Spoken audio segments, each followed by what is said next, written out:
შემოგვერთა მომღერალი ანზორ ერქომაიშვილის შვილიშვილი მარიამ ერქომაიშვილი. ვისაუბრებთ მარიამის მუსიკალურ საქმიანობასა და რა თქმა უნდა გავიხსენებთ ბატონ ანზორს, რომელიც გარდაცვალებიდანაც 31 მარტს 4 წელი გავიდა. მარიამ, დილომშვიდობისა. დილომშვიდობის, დიდი მადლობა ჩვენთან მოგზაურობისთვის. ვიხარია ყოველთვის თქვენი სტუმრობა. ვუთხრათ ჩვენს მაყურებელს, საკმაოდ აქტიურია თქვენი მუსიკალური საქმიანობა, როგორც სოლო კარიერა, ასევე სხვადასხვა გუნდში გამოდიხართ მომღერლად. აი რომ ვუთხრათ ჩვენს მაყურებელს, რომელ ანსამბლებზე, გუნდებზეა საუბარი და როგორია მუშაობის პროცესი მათთან ასევე. ამჟამად მომღერი თბილისის ქალთა გუნდში ომარ ბურდულის ხელმძღვანელობით და ასევე მომღერი ანსამბლ რუსთავთან არსებული გოგონათა გუნდი არის, რუსთავი ახალი თაობა, მარინა მუხაშავრიას ხელმძღვანელობით. ეს განსაკუთრებული პასუხისმგებლობა ალბათ ხო?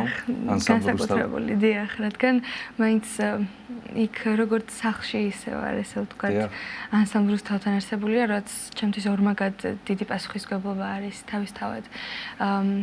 თბილისის ქალთა გუნდში სადღაც ალბათ 3 წელი იქნება, რაც მომღერით და მუშაობა არის დატვირთული, რა თქმა უნდა, რეპეტიციები, მუშაობა, ასევე როგორც გოგონათა გუნდშიც სისტემატიურად არის რეპეტიციები და ყოველი რეპეტიცია იმისთვის არის, რომ უფრო წინ და წინ წავიდეთ და ესე ვთქვათ, რაღაც დიდი ნაბიჯები გადავდგათ. კონცერტები რამდენად ხშირია? თბილისის ქალთა გუნდში. ხშირი არის, საკმაოდ ხშირი არის. არა მხოლოდ თბილისში ალბათ, ხო? სხვადასხვა რეგიონში. ჯერჯერობით თბილისშიც წინა წელს თუ არ ვცდები, ჩატარდა სხვადასხვა რეგიონებში. წინა წელს თუ იყო ზუსტად არ მახსოვს, მაგრამ ჩატარდა როგორც სამეგრელოში, ბაღდადში, ასევე რა თქმა უნდა თბილისში ტარდება ძალიან ბევრი კონცერტები და ეხლა ახლო მომავალში 29 აპრილს გამოვდივართ ერთ-ერთ საგუნდო ფესტივალზე. გოგონათა გუნდში ეხლა ვაპირებთ კონკურსზე გასვლას, რომელიც ყოველ წელს ტარდება კონსერვატორიაში. და მოკლედ დიდი გეგმები გვაქვს. აი მუშაობის პროცესზე ასევე მინდა გკითხო ანსამბლ რუსთავთან დაკავშირებით. აი ანსამბლ რუსთავთან არსებული ანსამბლია გოგონათა, ხო? აი მუშაობის პროცესი როგორია? შინაურულად ვგრძნობ იქ თავს როგორც სახლში და მნიშვნელოვანია ალბათ, ხო? ეს ემოციები გაუზიარო მაყურებელს და საზოგადოებას. ეს გუნდი ჩემთვის არის, როგორ გითხრათ, აი ოჯახივით არის მართლა ყველა მართალია რომ ჩემზე ბევრად პატარებიც არიან, დიდებიც არიან გუნდში, მაგრამ ყველა ისევე წყობით ერთმანეთს და ყველა ისე ვართ კომუნიკაციაში ერთმანეთთან, რომ საერთოდ არ იგრძნობა ასაკის სხვაობა. ასევე თბილისის ქალთა გუნდში, რადგან მანდ ჩემზე ბევრად უფროსები არიან, თუმცა ორივეგან იგრძნობა ის დიდი სიყვარული და ოჯახური შეკრულობა, ესე ვთქვათ. აი სამომავლო გეგმები, კონცერტები თუ არის ამ გუნდთან დაკავშირებითაც ამის შესახებ თუ შეგვიძლია საუბარი წინასწარ. დიახ, გოგონათა გუნდზე როგორც გითხარით, კონკურსზე ვაპირებთ ახლა გამოსვლას. ეს ამ გუნდთან დაკავშირებით იყო ხო ეს სამომავლო გეგმა. რაც შეეხება ბატონ ანზორ ერქომაიშვილს, მთელი საქართველოსთვის ცნობილია, რომ 4 წლის წინ გარდაიცვალა 31 მარტს, რამდენიმე დღის წინ გავიდა ზუსტად 4 წელი. ალბათ ის უფრო გასაკვირი იქნებოდა, ხო, ბუნებრივია, ანზორ ერქომაიშვილის შვილიშვილი არ მღეროდეს და მისი შთამომავალი, ხო? და აგრძელებთ ბუნებრივია ერქომაიშვილების დიდ ოჯახურ ტრადიციას. როგორი იყო მასთან შენი ურთიერთობა, მარიამ, რომ გაიხსენო, ალბათ ბევრი რჩევა მიგიღია მისგან, ბევრი ასე ვთქვათ ჯანსაღი კრიტიკაც. როგორი იყო მასთან ურთიერთობა, რომ გაიხსენო? სანამ ბარსელონაში გადავიდოდი საცხოვრებლად, ასე 6 წლის ვიყავი, რომ წავედი, მაგრამ სანამ წავიდოდი, კვირაში რომ 7 დღე არის 6 დღე, მართლა მასთან ვიყავით ყოველთვის სახლში და მის ოჯახში სტუმრობა იყო, რა თქმა უნდა, დიდი პატივი და დიდი ზეიმი. რასაც გამიტომ რომ ყოველ დღე მის სახლში ისეთი გარემო იყო, რომ ყოველთვის აი რაღაც ჟრიამული და აი მართლა ისეთი კარგი აურა იყო, აი რო შეხვიდოდი, აი უკვე აი რაღაც სული ბედნიერებით და სიხარულით გევსებოდა, აი საოცრად. როცა საქმე ეხებოდა მუსიკას, ქართულ ფოლკლორს, ხალხურ სიმღერას, კაცრი ხომ არ იყო ამ დროს რჩევის მოცემისას?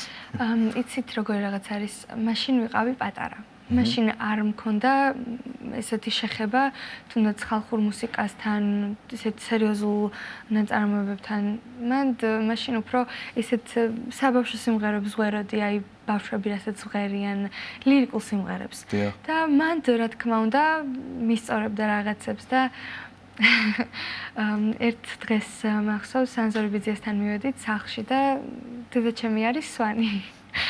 და მოკლედ დედაჩემს რა მაინც თავისებური ხასიათი აქვს და ყოველთვის და ყოველთვის აი რაღაც ისე მიყურებდა ხოლმე რომ აი ეს გააკეთე, რადგან აქვს რაღაც მუსიკალური სმენა და ესმის რაღაცები და მისწორებდა ხოლმე რაღაცებს და ზუსტად ანზორბიძია იჯდა წინ.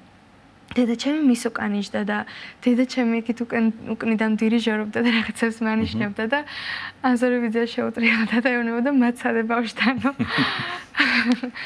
განსაკუთრებული სიამაყეა ალბათ და პასუხისმგებლობაც ამავდროულად ხო ალბათ ანზორ ერქომაიშვილის ოჯახს წარმოადგენდა. დიახ.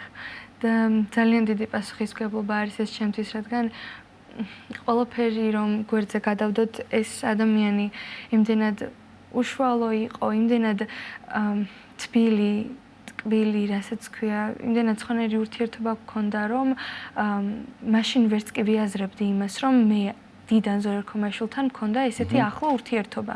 მაშინ მართლა არ მქონდა ეს გააზრებული, თუმცა როდესაც ესპანეთიდან დაუბრუნდი, ჯერ ანზორბიძე არ იყო გარდაცვლილი, როდესაც დაუბრუნდი, მაშინ უკვე რომ შევედი რაღაც რომ გავიხსენე ის ძველი დრო, რომ აღვიდგინე რაღაცები და უფრო დიდი რა ხარ, უფრო და უფრო ანალიზებ რაღაცებს თავისთავად და უფრო რომ გავაანალიზე, რომ თურმე ვინ ყოფილა ანზორ ერქომაიშვილი, უცებ აი რაღაცა ეს იყო რაღაც სასწაული გრძნობა ჩემთვის, ოღონდ მართლა, იმიტომ რომ ძალიან საპასუხისმგებლო არის, როდესაც ატარებ იმ გვარს, რომელმაც დღემდე შემოინახა ის საგალობლები, რომლებიც დღეს ეკლესიაში იგალობება. და მთელი მსოფლიოში ცნობილი გვარია, ხო? ერქომაიშვილი. ბატონი ანზორის და მისი უდიდესი ოჯახის წყალობით. რაც შეეხება შენს სოლო კარიერას, მარიამ, ესპანეთი ახსენე, ეს უკავშირდებოდა თუ არა შენს შემოქმედებას და სიმღერას?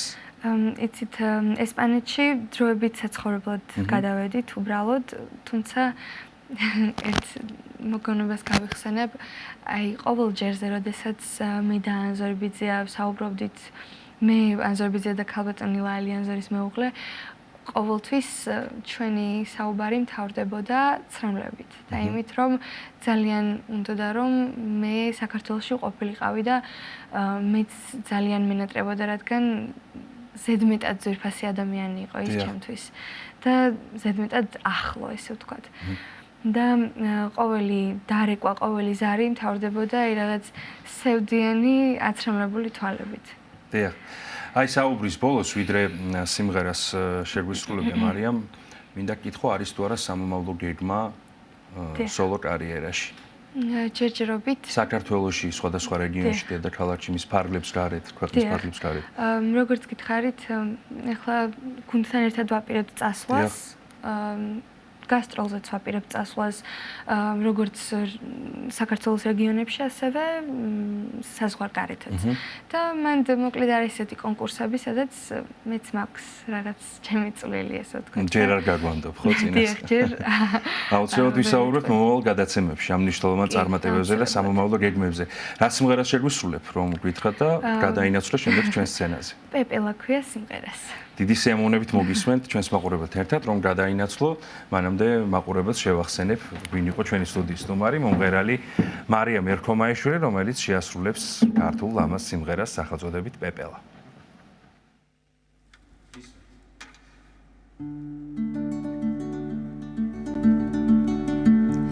დაფარფადებდა ნარნარე ნელა-ნელა ოქროს ფუნჯით მოხატული ფრთებით შენ ერთ დღეში სულ ერთ დღეში ნელა-ნელა მოათავსე სამგუნე შენი ნუ თუ მართლა ერთ დღეს სოცხლობ პეპელა ნუ თუ მართლა ასე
ძალიან დიდი მადლობა.